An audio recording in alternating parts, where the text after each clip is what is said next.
नमस्कार।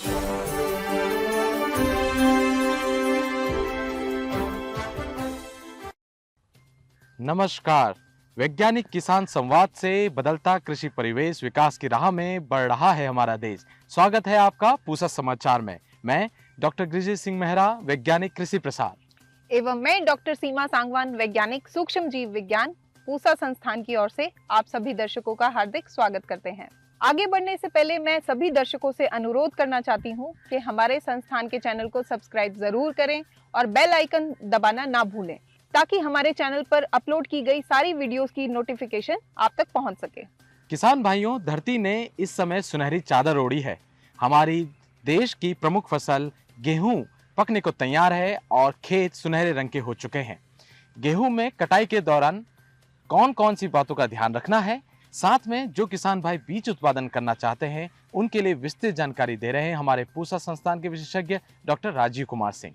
ओके किसान भाइयों, मैं आपको गेहूं की कटाई में क्या क्या सावधानियां बरतना है उसके बारे में आपको मैं चर्चा करूंगा, क्योंकि आप जानते हैं कि अप्रैल का महीना है और जो समय से बुआई गेहूं की हुई है उसकी कटाई का समय आ गया है। तो किसान भाइयों, मैं आपको बताना चाहूँगा कि जो गेहूं की कटाई का जो समय है, सुबह का जो समय है, बहुत ही ज़्यादा उपयुक्त होता है।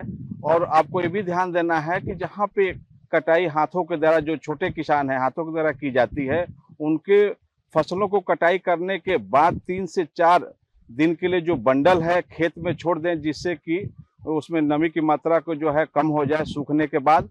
और इसी के साथ साथ गेहूं की कटाई अप्रैल का महीने के अंत तक जितनी भी प्रजातियां कल्टीवार से हमारे किसान भाई उसको सुनिश्चित कर लें कि अप्रैल के महीने में पूरी कटाई फिनिश कर लें। और आपको ये भी ध्यान देना है कि कटाई करने के बाद, क्योंकि आप देखेंगे कि बहुत सारी जगह जो है आजकल रिपर है, हार्वेस्टर या कंबाइन का भी हम प्रयोग में लाते हैं, तो जहाँ पर जो बड़े किसान हैं वो तो कंबाइन से एक ही साथ कटाई कर लेते हैं, मड़ाई भी कर लेते हैं और उसकी सफाई भी हो जाती है। लेकिन जहाँ पे जो छोटे किसान हैं वो दराती के द्वारा, रिपर के द्वारा जो है आप कटाई कर सकते हैं। और ये भी ध्यान रखें कि सतह से कम जो है 4 से 5 सेंटीमीटर होनी चाहिए जो ऊपर से कटाई करें। और कटाई करने के बाद ये हमारे किसान भाई ये सुनिश्चित करें कि दाने के अंदर, जैसे कि आप देखे होंगे गांव में लोग क्या करते हैं कि दाने को दांत से कटाई करते हैं, कट की आवाज़ आती है तो ये होता है कि हाँ, गेहूं की फसल जो है कटाई के लिए तैयार हो गई है। तो कट से आवाज़ आए तो आपकी फसल कटाई के लिए तैयार है, तो इसको भी आप सुनिश्चित कर लें। और सबसे बड़ी हमारे किसान भाई को मैं बताना चाहूँगा कि दाने की जो नमी होनी चाहिए वो आपका 15 से 20% से ज़्यादा ना हो। अगर कहीं कहीं पर कटाई करते समय नमी ज़्यादा है तो उसको किसान भाई खेत में ही कम से कम 4 से 5 दिन उसको सुखा लें और सुखाने के बाद उसकी जो है मड़ाई करें।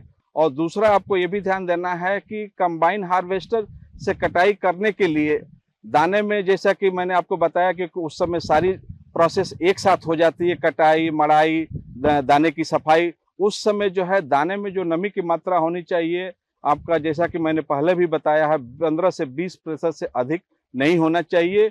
और मैं किसान भाइयों को मैं बताना चाहता हूं कि अच्छी से कटाई करने के लिए सुबह का समय सबसे अच्छा होता है, क्योंकि जैसा कि आप जानते हैं कि हम अगर कटाई करते हैं तो कटाई हमारा थोड़ा भी लेट होता है तो धीरे धीरे नुकसान होता है। नुकसान मतलब कि जैसे चिड़ियों के द्वारा आपका नुकसान होता है, उसके साथ साथ जो चूहे हैं, चूहों के द्वारा आपका नुकसान होता है। और जैसे विलम्ब करते हैं तो उसकी जो गेहूं की कटाई का जो विलम्ब करते हैं तो उसकी गुणवत्ता को भी प्रभावित करता है। तो ये भी आपको ध्यान रखना है कि हमारे किसान भाई गेहूं की कटाई समय से करें। और कुछ किसान भाई को मैं बताना चाहूँगा जो गेहूं का बीज उत्पादन कर रहे हैं, तो उनके लिए जो कटाई का इस समय है कि जैसा कि आप जानते हैं, रोगिंग, जो अवांछनीय पौधों को निकालना, क्योंकि आपको मालूम है कि बीज उत्पादन की गुणवत्ता को बनाए रखने में जो अवांछनीय पौधे हैं, आपके गेहूं के अंदर से कटाई से पहले कम से कम 1 से 2 बार उसकी रोगिंग जरूर कर दें, जिससे कि आपकी बीज की गुणवत्ता को बनाए रखेगा। और ये ध्यान रखें कि रोगिंग करने से ये फायदा होता है, क्योंकि आप जानते हैं कि एक बाल में औसत जो दानों की संख्या होती है 50 से 55 होता है।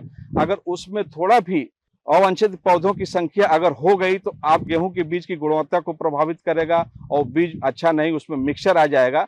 तो उसको ध्यान में रखते हुए किसान भाई अवश्य कटाई से पहले 1 से 2 रोगिंग कर लें, जिससे कि बीज की गुणवत्ता बनी रहे। और इन सब चीजों को हमारे किसान भाई ध्यान देते हैं तो सावधानियां बरतेंगे तो निश्चित है कि आपको गेहूं से अच्छा उत्पादन प्राप्त मिलेगा। जय हिंद, जय भारत। आजकल जैविक खेती की तरफ किसान भाइयों का रुझान बहुत बढ़ रहा है, लेकिन अच्छी जैविक खाद प्राप्त करना एक प्रमुख चुनौती है। जैविक खाद में वर्मी कंपोस्ट एक अच्छा विकल्प हो सकता है, जो एक उद्यमिता का स्रोत भी है। लेकिन वर्मी कंपोस्ट को किस तरह से तैयार करना है और किस तरह अपनी फसलों में लगाना है ताकि हमारी मृदा की उर्वरक शक्ति बढ़ सके, इन सब की विस्तृत जानकारी दे रहे हैं पूसा संस्थान के विशेषज्ञ doctor Shivdhar Mishra sir. Vermi composting या केंचुए की खाद, इसकी लोकप्रियता आजकल हमारे किसान भाइयों में बहुत ज़्यादा बढ़ती जा रही है।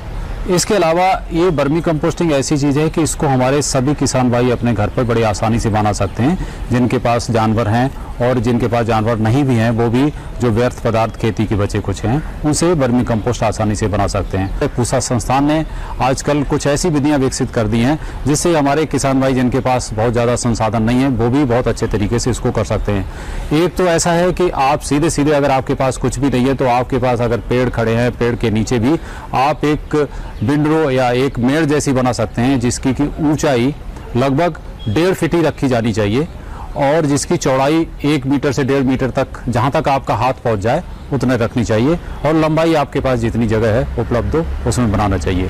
गोबर या गोबर के साथ मिक्स जो भी हमारे खेती से बचे हुए खरपतवार या कभी कभी फसल अवशेष वगैरह को हम प्रयोग कर सकते हैं। और इनको प्रयोग करने से पहले हम गोबर को सीधा सीधा ताज़ा गोबर प्रयोग नहीं करते हैं, करीब 15 से 20 दिन पुराना गोबर ही प्रयोग करते हैं। इस प्रकार हम जो बेड बनाते हैं, एक तो बिना किसी उसके बनाते हैं कि आप कुछ भी नहीं है तो आप ऐसे ही ढेर बना दीजिए। दूसरा, आजकल जो खुली ईंटों का सिस्टम भी हम लोगों ने एक विकसित किया है। जो खुली ईंटों के सिस्टम में भी हम यही करते हैं कि 3 फीट चौड़ा लगभग बेड बनाते हैं और इसको लंबाई आवश्यकता अनुसार जितनी जगह आपके पास हो और चौड़ाई जहां तक हाथ पहुंच जाए, तो वो लगभग 1 से 1.5 मीटर तक होता है, तो उसे आप बना सकते हैं। इसमें बहुत ज़्यादा डायमेंशन या कहना चाहिए कि लंबाई चौड़ाई पे ध्यान देने की जरूरत नहीं, हाथ आपका पहुंच जाए चौड़ाई है। लेकिन ऊंचाई इसकी विशेषकर ध्यान रखी जाती है कि 1.5 फीट से ज़्यादा होने पर केंचुए नीचे नहीं जा पाते हैं और वो जो खाद है अच्छी नहीं बनती है। तो इसलिए 1.5 फीट बहुत अच्छी मानी जाती है। 45 सेंटीमीटर से 50 सेंटीमीटर तक इसकी ऊंचाई रखी जाए। और इन केंचुओं को जो आप ढेर बनाते हैं उसमें आप ये अंदाजे से ये देखिए कि 1 घन मीटर, 1 मीटर चौड़ा, 1 मीटर लंबा, 1 मीटर ऊंचा अगर गोबर का ढेर है तो उसमें 1000 केंचुए छोड़ने से काम चल जाता है। जब हमारी खाद तैयार हो जाती है तो हम जो मेड़ बनी हुई होती है उसको आधा करके एक साइड में समेट देते हैं और उसके बगल में ही दूसरा ताज़ा पदार्थ लगा देते हैं। हम देखते हैं कि 10 से 15 दिन में सारे केंचुए उसमें दूसरे वाले लाइन में आ गए हैं और आपकी जो तैयार खाद थी उसको आप इकट्ठा कर सकते हैं और छान कर उसको प्रयोग करने लायक बना सकते हैं। इसके अलावा छोटे छोटे कंटेनर्स, अगर कोई टूटे हुए वॉश बेसिन है, बाल्टी है, गमला है, इन सभी में हम वर्मी कंपोस्ट को बना सकते हैं। पूसा समाचार में अब समय है पूसा व्हाट्सएप सलाह सेगमेंट का, जिसमें हम आपकी खेती किसानी से जुड़े सभी प्रश्नों का समाधान साझा करेंगे। ललितपुर उत्तर प्रदेश से राजकुमार निरंजन जी ने मूली के पौधों में कीट की समस्या बताई है। आपकी फसल में रेडिश फ्ली बीटल का प्रकोप हुआ है। इसके समाधान हेतु मेलाथियान की 100 मिलीलीटर मात्रा को 200 लीटर पानी में घोल बनाकर 1 एकड़ में छिड़काव करें। मेरठ से सुखविंदर जी ने लौकी के पत्तियों में छेद एवं जालीनुमा होने की समस्या बताई है। आपकी फसल में रेड पंपकिन बीटल का प्रकोप हुआ है। इसके समाधान हेतु सुबह के समय कार्बोसल्फान की 200 मिलीलीटर मात्रा 200 लीटर पानी में घोल बनाकर 1 एकड़ में छिड़काव करें। मथुरा से सुधीर अग्रवाल जी ने अमरूद की जड़ों में गांठ बनने की समस्या बताई है। आपकी फसल में नेमाटोड का प्रकोप हुआ है। सर्वप्रथम 250 ग्राम नीम की खली तथा 50 ग्राम कार्बोफुरान को मिलाकर हर पेड़ की जड़ में करीब 15 सेंटीमीटर की गहराई में मिला दें। इसके साथ बाग में ट्रैप क्रॉप के रूप में गेंदे का प्रयोग भी करें। शोलापुर मध्य प्रदेश से महेश पवार जी ने मिर्च में पत्तियों के मुड़ने की समस्या बताई है। आपकी फसल में चिली लीफ वायरस का प्रकोप हुआ है।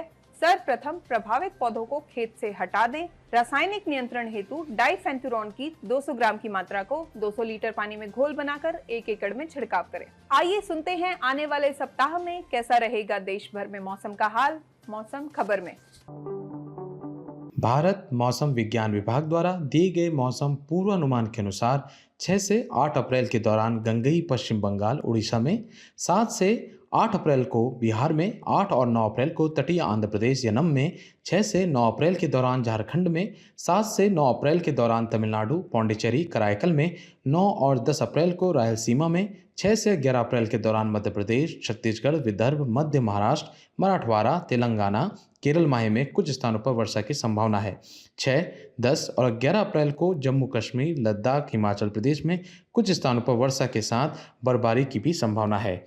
12 से 14 अप्रैल के दौरान पूर्वोत्तर भारत और पश्चिमी हिमालय क्षेत्र के कुछ हिस्सों में हल्की से मध्यम वर्षा के साथ बर्फबारी की संभावना है। प्रिय किसान भाइयों, बहनों एवं दर्शकों, आशा करते हैं पूसा समाचार का यह खास अंक आपकी खेती किसानी से जुड़ी समस्याओं के लिए जरूर मददगार सिद्ध होगा। आप सभी दर्शकों से निवेदन है कि ज्यादा से ज्यादा संख्या में हमारे संस्थान के चैनल को सब्सक्राइब करें और पूसा समाचार के हर अंक का लाभ उठाएं। इसके साथ ही साथ हमारे फेसबुक पेज और ट्विटर हैंडल को भी जरूर फॉलो करें। कृषि से जुड़ी समस्याएं या अधिक जानकारी हेतु हमें दिए गए नंबर पर व्हाट्सएप करें। अपना नाम और पता अवश्य लिखें। आपकी प्रतिक्रियाओं का हमें हमेशा इंतजार रहता है। कृषि की दिशा में यदि लाने हो नवाचार तो देखते रहिए हमारा साप्ताहिक कार्यक्रम पूसा समाचार। कुछ नए विषयों पर नई जानकारी लेकर हम फिर हाजिर होंगे अगले शनिवार। तब तक के लिए दीजिए इजाजत। नमस्कार।